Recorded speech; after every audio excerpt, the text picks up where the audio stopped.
नमस्कार दोस्तों। Islamic world में या यूँ कहें कि मुस्लिमों के लिए एक शब्द बहुत ही ख़ास है, जिहाद।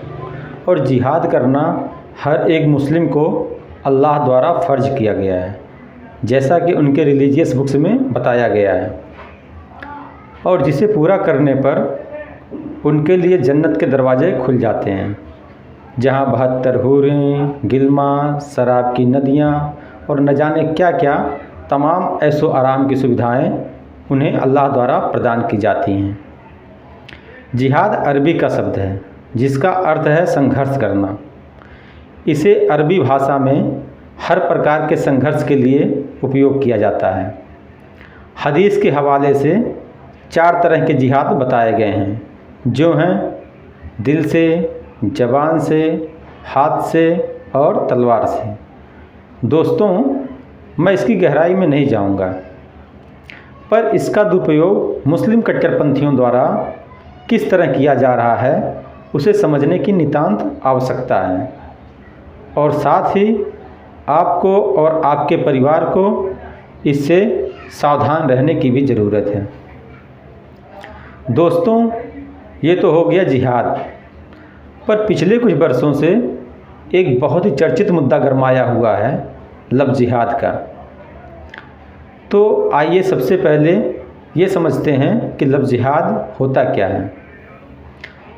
लफ्ज़ जिहाद का सामान्य मतलब है कि एक समुदाय विशेष के लोग दूसरे समुदाय की लड़कियों को गलत पहचान बताकर प्यार के नाम पर उन्हें अपने जाल में फंसाकर उनका शारीरिक शोषण करते हैं, और उसके बाद उन लड़कियों पर दबाव डालकर ज़बरदस्ती उनका धर्म परिवर्तन कराया जाता है। ऐसे मामलों को लफ्ज़ जिहाद का नाम दिया गया है। लफ्ज़ जिहाद 2 शब्दों से मिलकर बना है। अंग्रेजी भाषा का शब्द लव यानी कि प्यार, इश्क, मोहब्बत, जो भी कह लीजिए, और अरबी भाषा का शब्द जिहाद, जिसका मतलब होता है किसी मकसद को पूरा करने के लिए अपनी पूरी ताकत लगा देना, पूरा जोर लगा देना। अक्टूबर 2009 में भारत में राष्ट्रीय स्तर पर लफ्ज़ जिहाद शब्द पहली बार चर्चा में तब आया जब केरल कैथोलिक बिशप काउंसिल ने दावा किया था कि लगभग 4500 लड़कियों को लफ्ज़ जिहाद का निशाना बनाया गया। वहीं हिंदू जनजागृति समिति का आरोप था कि अकेले कर्नाटक में ही 30,000 लड़कियों का धर्म परिवर्तन किया गया है। केरल और फिर उसके बाद कर्नाटक में इस तरफ लोगों का ध्यान आकर्षित हुआ और फिर धीरे धीरे पूरे भारत में फैल गया। यहाँ तक कि कुछ यूरोपीय देशों में भी इसके केसेस देखने को मिले हैं। लफ्ज़ जिहाद को लेकर आए दिन चर्चा होती रहती है। उत्तर प्रदेश, मध्य प्रदेश और हिमाचल जैसे राज्यों में इसके खिलाफ सख्त कानून बनाया गया है। क्या है लफ्ज़ जिहाद से जुड़ा कानून, इसे समझने की ज़रूरत है। केंद्र के स्तर पर लफ्ज़ जिहाद को लेकर सीधे सीधे कोई कानून नहीं है, लेकिन कुछ राज्यों ने इस पर कानून बनाया है। दरअसल भारत में हिंदू धर्म के लोग हिंदू विवाह अधिनियम 1955 के तहत और मुस्लिम धर्मावलंबी मुस्लिम परंपराओं के अनुसार शादी कर सकते हैं। यहाँ पर गलत एफिडेविट देने, उम्र या धर्म छिपाने, वैवाहिक स्थिति छुपाने जैसी गलत जानकारी देने पर भारतीय कानूनों के तहत सज़ा का प्रावधान है। आईपीसी की धारा 366 के तहत अपहरण के मामलों में 10 साल की सज़ा हो सकती है, जबकि शारीरिक शोषण के लिए झूठ बोलकर की गई शादी के मामले को ह्यूमन ट्रैफिकिंग और दुष्कर्म से जोड़ा गया है। लफ्ज़ जिहाद को लेकर उत्तर प्रदेश, मध्य प्रदेश और हिमाचल प्रदेश ने कानूनी प्रक्रिया को अपनाया है। सबसे पहले उत्तर प्रदेश की योगी सरकार और फिर मध्य प्रदेश सरकार ने भी लफ्ज़ जिहाद और धर्म परिवर्तन जोड़कर कानून पारित किया। इसके तहत धर्म परिवर्तन के लिए इच्छा संबंधी घोषणा पत्र जिला मजिस्ट्रेट के पास 60 दिन पहले देना होगा। यदि इसमें कोई दोषी पाया जाता है तो लफ्ज़ जिहाद कानून के तहत गैर जमानती धाराओं में मामला दर्ज करने और 10 साल की कड़ी सज़ा का प्रावधान है। हिमाचल प्रदेश में सरकार ने धर्म परिवर्तन के लिए इच्छा संबंधी घोषणा पत्र जिला मजिस्ट्रेट के पास जमा करने की अवधि 30 दिन रखी है। इस दौरान जांच में यदि यह साबित होता है कि धर्म परिवर्तन जबरन हो रहा है तो लव जिहाद का कानून लागू होगा और दोषी को 1 से 5 साल तक की जेल होगी। लव जिहाद पर कोर्ट के कुछ खास बयान देखिए।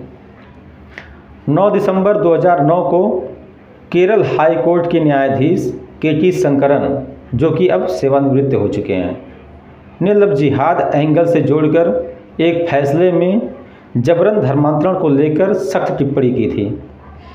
उन्होंने कहा था कि प्यार के नाम पर यहाँ जबरन धर्मांतरण कराया जा रहा है और सरकार को इस तरह की गतिविधियों को रोकने के लिए कानून बनाना चाहिए। न्यायाधीश ने यह भी कहा था कि प्यार के नाम पर किसी प्रकार का कपटपूर्ण अथवा जबरन धर्मांतरण नहीं हो सकता। अगस्त 2021 में इलाहाबाद हाई कोर्ट ने लव जिहाद से जुड़े एक केस की सुनवाई करते हुए कहा था कि महज शादी के लिए धर्म परिवर्तन करना सरासर गलत है। धर्म आस्था का विषय है। जबरन धर्म परिवर्तन में धर्म विशेष के प्रति कोई आस्था नहीं होती। ऐसा फैसला दबाव में लिया जाता है। महज शादी के लिए किया गया धर्म परिवर्तन निरर्थक है। इसकी कोई संवैधानिक मान्यता नहीं है। 17 सितंबर 2022 को देश में पहली बार उत्तर प्रदेश में लव जिहाद कानून लागू होने के बाद अमरोहा के जिला कोर्ट द्वारा सज़ा सुनाई गई। जिला सत्र न्यायाधीश विशेष पॉक्सो एक्ट प्रथम डॉक्टर कपिल राघव ने मोहम्मद अफजल नाम के शख्स को एक नाबालिग को प्रेम जाल में फंसाकर शादी की कोशिश करने के मामले में 5 साल कैद और 40,000 रुपये का अर्थदंड लगाया था। लव जिहाद से जुड़ी कुछ बड़ी घटनाएं। एक्ट्रेस तुनिसा शर्मा मामला। यह मामला फिलहाल लव जिहाद को लेकर मीडिया की सुर्खियों में बना हुआ है। दरअसल 23 दिसंबर 2022 को एक्ट्रेस ने शूटिंग स्थल पर ही फांसी लगाकर सुसाइड कर ली थी। इसके बाद तुनिसा की मां वनिता शर्मा ने कहा कि मेरी बेटी की मौत के लिए को स्टार शिजान खान जिम्मेदार है। उसका पहले किसी लड़की के साथ रिश्ता था। उसके बावजूद उसने तुनिसा से संपर्क बनाए रखा और 3-4 महीने तक उसका यूज किया। इस आत्महत्या को सोशल मीडिया में लव जिहाद बताया जा रहा है। श्रद्धा हत्याकांड। यह साल 2022 का सबसे चर्चित केस है। इस केस में आफ्ताब नाम के शख्स ने लिव इन पार्टनर श्रद्धा की हत्या कर दी। उसके बाद श्रद्धा के 100 के टुकड़े को फ्रिज में डाल दिया और कई दिन तक उन टुकड़ों को ठिकाने लगाता रहा। इस मामले में भी लव जिहाद के एंगल से देखा जा रहा है। रेबिका हत्याकांड। झारखंड के साहिबगंज जिले में 16-17 दिसंबर को रेबिका पहाड़ी नाम की युवती की शादी के बाद उसके 100 के 50 टुकड़े कर फेंक दिया गया था। उसकी शादी मात्र 1.5 महीने पहले लव मैरिज करने वाले दिलदार अंसारी से हुई थी। उसकी हत्या के बाद पिता ने आरोप लगाया कि रेबिका को अंसारी और उसके घर वाले मारते पीटते थे और उस पर धन बदलने का दबाव डाला जा रहा था, जिसके लिए रेबिका तैयार नहीं थी। तो दोस्तों, हमारे आने वाली वीडियोस लव जिहाद से संबंधित घटनाओं पर ही आधारित होंगी। तो आप बने रहें हमारे साथ और लव जिहाद जैसे घिनौने कुकृत्यों से खुद को, परिवार को और समाज को सचेत करें और सावधान रहें। जय हिंद, वंदे मातरम।